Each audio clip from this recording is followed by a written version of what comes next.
Stephen Curry is playing better than in his MVP seasons, and the Warriors are wasting it.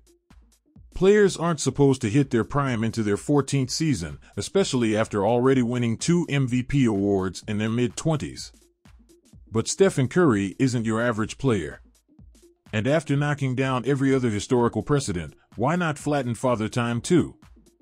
Curry, who will turn 35 a month before the start of the 2023 playoffs, is having a year on par with his unanimous MVP season of 2015-16.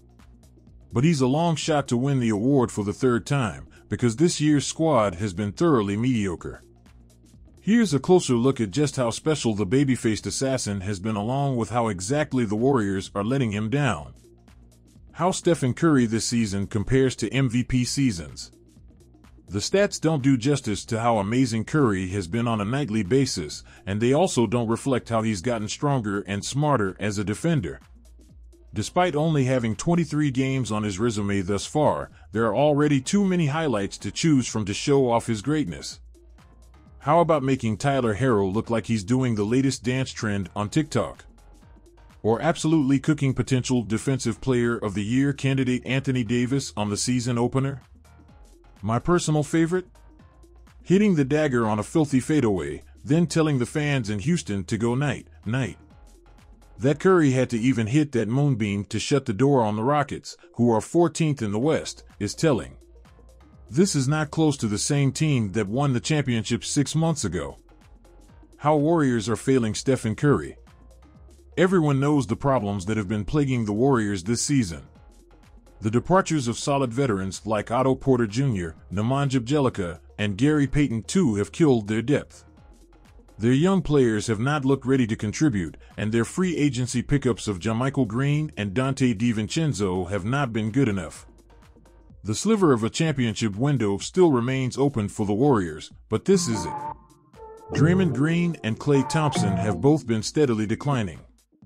Luxury tax restraints may force Green to leave as soon as next summer if he opts out of the last year of his contract. As good as Curry has been, he doesn't have many years left.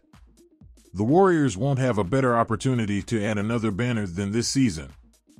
The Warriors owe their 2024 first-round pick to the Grizzlies, but are in control of the rest of their future first-rounders. They have young prospects with value in Jonathan Kuminga, Moses Moody, and James Wiseman. There is an opportunity for them to pick up some good available high-field role players that would fit their system, like Jakob Poeltl, Jay Crowder, Bojan Bogdanovic, or Emmanuel Quickley. They don't need another star, but they do need capable veterans in the mold of what they had last year. Their bench flat-out is not cutting it. The Warriors also need to add depth because Curry can't keep this pace up. His individual brilliance has carried this team to respectability, but he will burn out by the playoffs if the team keeps on leaning on him so hard. His minutes load is higher than it's been since his age 25 season, and he's running more pick-and-rolls than we've seen in previous versions of this team. That wear and tear has already caused him to start missing games due to ankle and elbow soreness, including the team's 123-124 collapse to the Jazz on December 7th.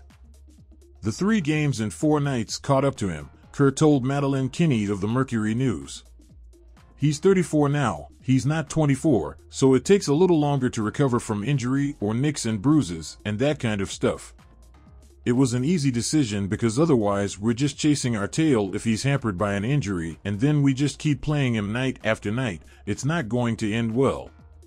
So we're going to have to be proactive all year in cases like this. When Curry has been out of the lineup, the Warriors have stunk. They're winless in those 3 games and have been outscored by an amazing 55 points.